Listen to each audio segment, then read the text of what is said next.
Welcome, everybody. Thank you very much for joining us. As always, I'm very excited to introduce our guest to you. But before we get started, I'd like to thank some people that we always thank. We want to thank brassandwinds.com, a Quinn the Eskimo company. We're always happy to thank brassandwinds.com because when we need brass and wind instruments, they're always there for us. Brassandwinds.com, a Quinn the Eskimo company. Check them out. We are Truer MU, and if you're looking to learn jazz piano but you don't know anything about it, you can take one of our courses via video, truermu.com. And if you'd rather study with a person, we are Willow Music, a better way to learn music. We offer classes in piano and guitar and violin and drums, just about anything you can think of.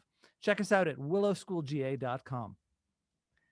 Now, many years ago, when I was a working jazz musician, one of the best people I was able to work with, who was able to get me all sorts of great work, was a woman named Linda Walker. And I was happy to work with her. But when my trio broke up, I didn't hear from her anymore. That was the end of that relationship. Fast forward to many, many years later, and I'm looking to interview the band Mother's Finest, an interview which you can catch, by the way, on our YouTube channel.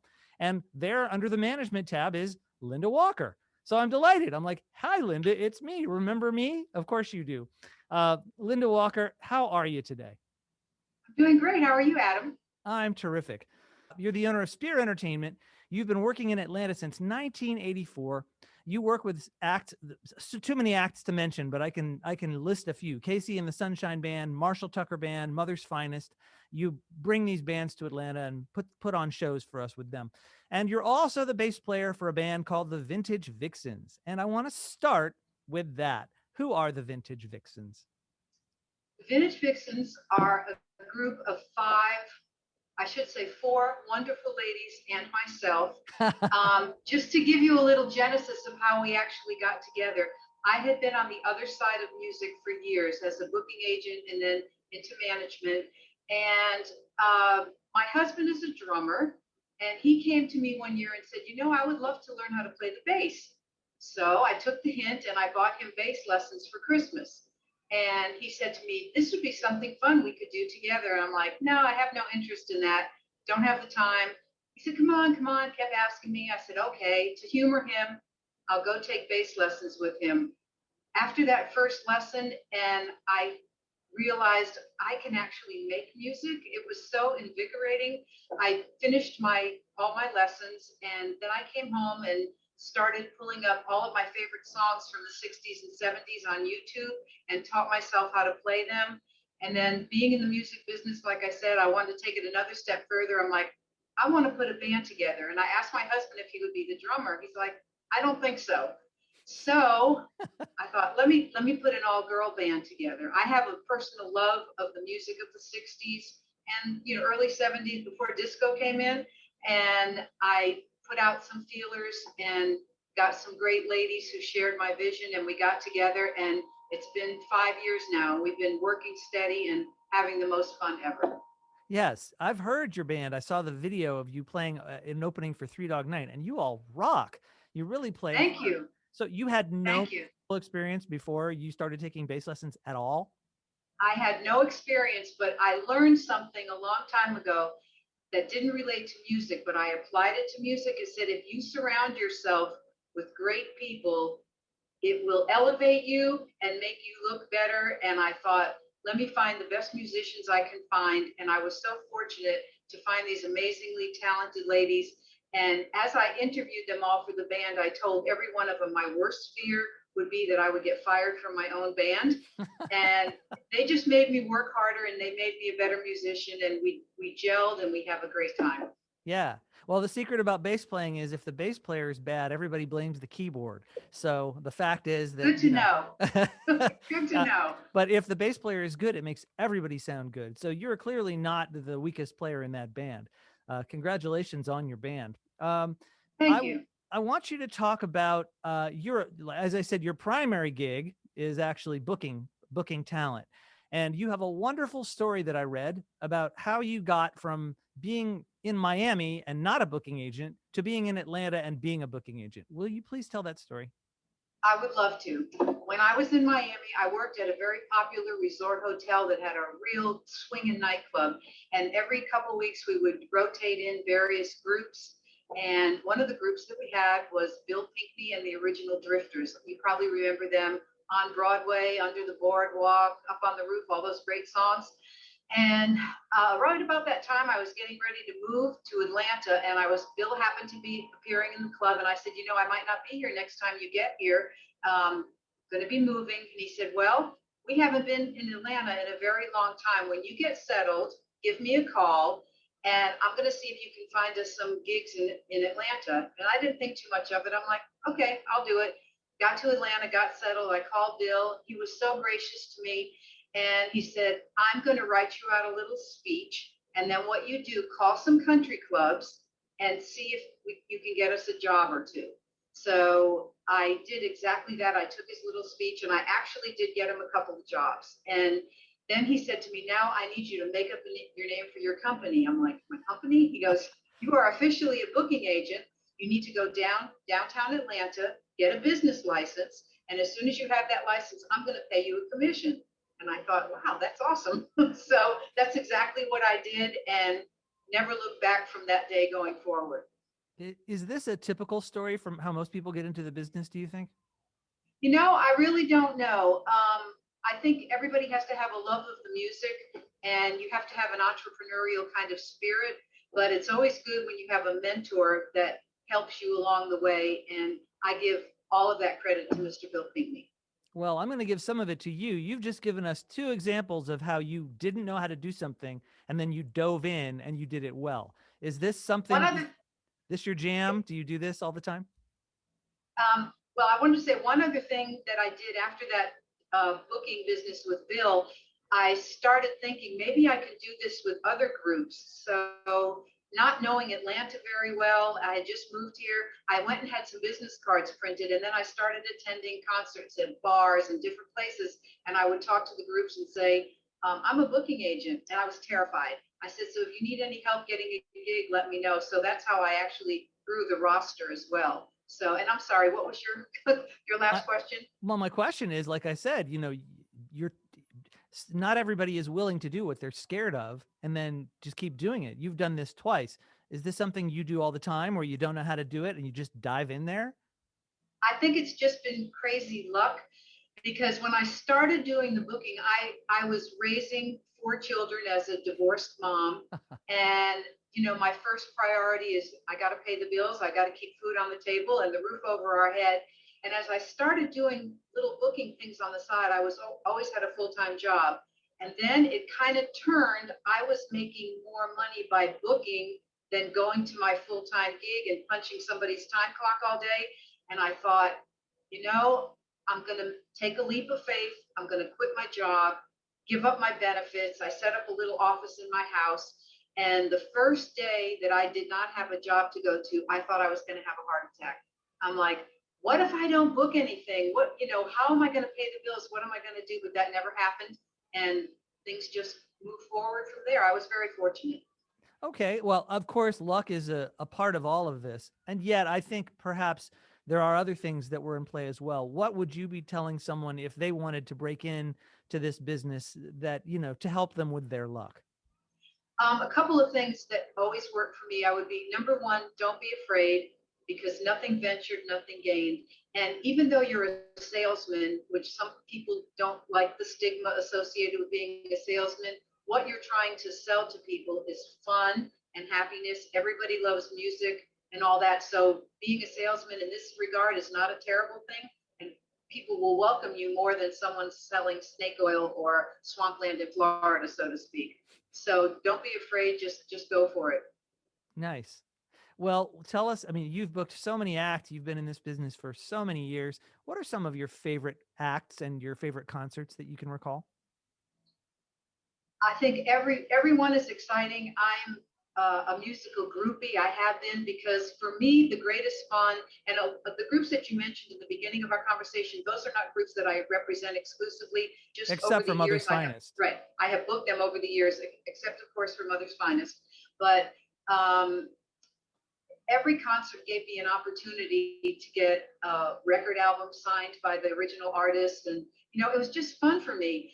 Some of the ones that kind of stand out in my mind were Jefferson Airplane in its heyday and people like David Crosby and Graham Nash and everybody from the 60s that is still out there performing. I've probably worked with them at one time or another, and their autographed album is probably on the wall in my office. So it's just been a lot of fun.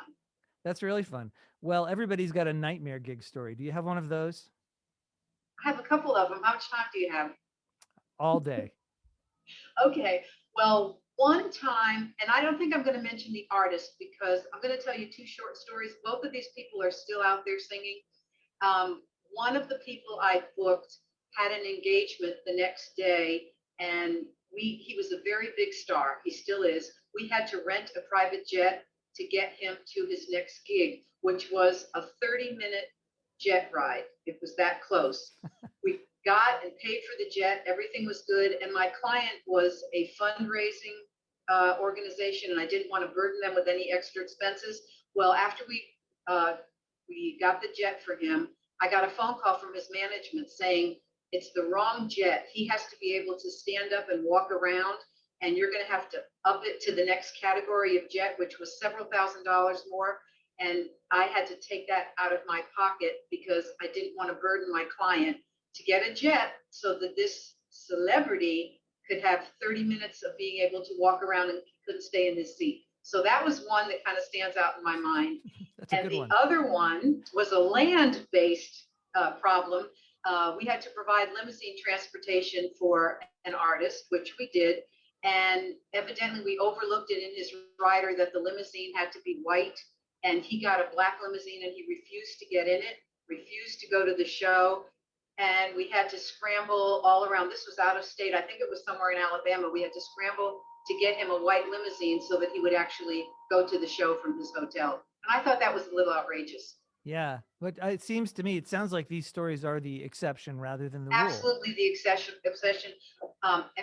Most people are just great to work with. They appreciate the fact that you've got faith in them being able to fulfill your client's needs, and they usually bend over backwards to do a great job. Let's talk about those needs. You're working with celebrities, you're working with people that have been in the business sometimes for 50 years, and sometimes they're new. What do these people tend to need? One of the things that I think is most important across the board is they want to be sure that the sound system you put in place is quality and distortion free, and that it's going to give them the great sound that they're looking for. That's important. Secondly, most important is the hotel accommodations. They do not want to be in seedy motel. They want, something that has all the amenities and perhaps a late night restaurant close by. Just little, human perks are important to people, but don't really have a lot of problem in fulfilling people's riders. Like I said, they're very professional. They know what they want. Their requirements are usually not outrageous, and it's pretty easy to take care of. And I'm ignorant about this. Where does the money flow come from? I mean, are these clients paying for these things and you're putting the money up front, or how does this work? Generally, when you book a major artist, all the money comes from the client.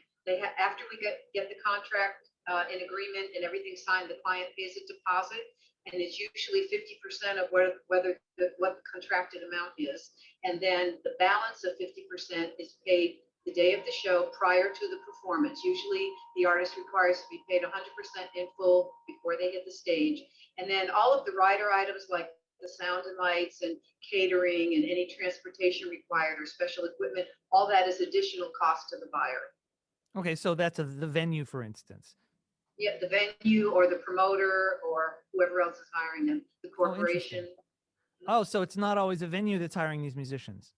No, sometimes a promoter has rented a venue, so everything would be the responsibility of the promoter. But his deal with the venue would be outside of the scope of his deal with the performer. Hmm. Who are you most thrilled to work with or to meet? I'm most thrilled to work with the Vintage Vixens. Good. That's number one. And I'm equally thrilled to work with Mother's Finest. Um, Other than that, on the national favorites, just people that I revered and bought their records when I was a teenager that I got to work with and have my picture taken with them. And dude, there's so many. I mean, we could sit here all day talking about it, but Sure. that was a big thrill for me. Mother's Finest has been through the ringer as far as the way it's been treated. So for you to be their exclusive booker, they must really think the world of you. How did that connection come about? Well, I had worked for myself for years, but there was a booking agency in Marietta who is no longer in existence. But they kept calling me and wanted me to come and work for them. And I thought, they kept telling me I'll make more money, give me all these good promises. So I gave it a try and I went and worked there for a couple of years. And the owner of the company, let me back up and say, I was born and raised in New England and I had never heard of Mother's Finest. So I went to work for this other agency, and he said to me, there is a band here that's absolutely huge, and they were called Mother's Finest. If you can find them and you can book them, you and us are going to make a lot of money. So I'm like, okay, Mother's Finest, don't know who they are. I did some research, and I found them. They were living in California. I spoke to a buyer that I had that was going to be doing a huge event at Dobbins Air Force Base and a big outdoor event, public event. And I said, are you familiar with a band called Mother's Finest? Well, she went nuts. She's like, Mother's Finest, oh my God, can we get them? Can we get them? So that's how that kind of started. And fast forward, that date happened and it went very well. I got to meet the band, and then another big event was, and they were still all living in California. Another big event was happening in Midtown Atlanta. They erected a stage and they were looking for a band. And I'm like, let me try this one more time. Are you all familiar with Mother's Finest? Again, like thunderous applause, of course. Well, I brought Mother's Finest here to do this big outdoor thing in Midtown. I think that might have been in the early to mid 80s, maybe. And that went extremely well. Thousands of people showed up. They had the streets blocked off. It was great.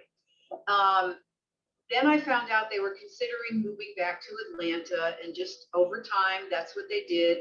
I started getting dates for them, and about 20 or 25 years ago, maybe, they had created a new website, and I just looked on their website, and there was my name. They had never actually said anything to me, but my name was there, and I'm like, well, that's cool. So I called Glenn, the band leader, and he goes, yeah, let's do this, and it's just, we're the best of friends. It kind of morphed in from being a booking agent to kind of handling the business and being the business manager. And they go to Europe 2 or 3 times a year, and I handle all those arrangements for them with the European promoter. And I love working with them. They keep me busy, and it's just a joy. And like I said, our relationship now is probably about 25 years old. That's great. Well, so you're a booking agent and now you're a musician. How does being a booking agent help or hinder your life with the Vintage Vixens? That is such a good question. I feel under great pressure to keep my band's calendar full, and it's a full-time job. But when I call people and if they don't immediately hire me, I take that as a personal attack. Like, why don't you want to hire my band? I doggedly pursue people about booking my band, because when we get the bookings, it's so rewarding, and it's a joy to me to do that. Our calendar right now is very, very full. And I look and see where other local bands are playing, and I check out their calendars. I don't want this to sound like I'm bragging, but I haven't seen any other band that has more dates on their calendar than we do right now. So being a booking agent is very beneficial in letting that transform, the band's presence as well. Does this band have a story that goes beyond your putting it together? Is there more to this? The only thing I would say is we are 5 unique and different personalities.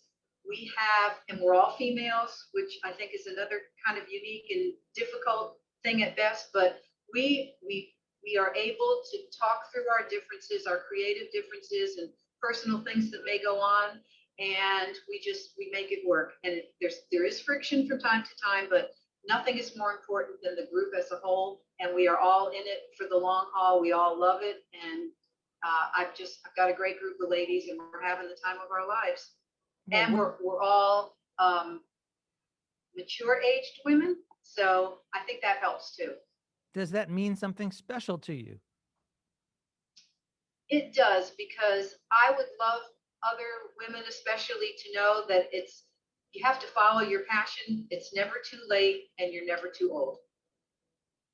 That's good advice. Sure.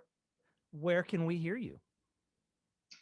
Well, you could, one of the places, we have some videos up on our Facebook page, And it's Facebook, VV, like Vintage Vixen, 60s and 70s, like number 60S and 70S. We're on there. There are some videos there, and there are some YouTube videos. My drummer, Carol, does all of our social media. She's amazing. And everybody in the band has a job that they do, which is good. We kind of spread the work around. But Carol does all of our social media. Our schedule on our Facebook page is always up to date. You can just click on events and see where we're going to be, as well as the list of all the places where we have been. And yeah, so I'm grateful for her doing that. And I can just tell you what everybody else kind of does. In addition to just playing the multi-million hits of the 60s and 70s that we do, we carry a lot of fun stage props that will transform the audience back to the days of peace signs and flower children and all that. We've got a giant lava lamp and some other things that we bring. So we have Carol, like I said, does the social media. Janet, our keyboard player, puts all of our set lists together. She's kind of like our musical person and gets the songs in the right order. Vanessa, one of our lead vocalists, carries all of our lighting. We have special ambient lighting that we use on stage, and she puts all that together. And Amy, our lead guitar and other lead vocalist, is our sound maven, and she's sure that we get all the sound right. And I do the booking. So we've all got a job. Linda Walker, it has been a thrill to talk to you. Thank you. It's been fun talking to you. And we haven't talked in so long. It's really been nice. I'm glad we got to reconnect. Yeah, thank you also, folks, for tuning in to see us today. If you are enjoying these videos, please check out the others. We've interviewed Tom Wehrman and Mother's Finest and Liberty DeVito, and we have lots of great interviews out there for you to check out. If you're enjoying them, please like our videos. Please subscribe to our channel. I look forward to seeing you next time. Thanks very much.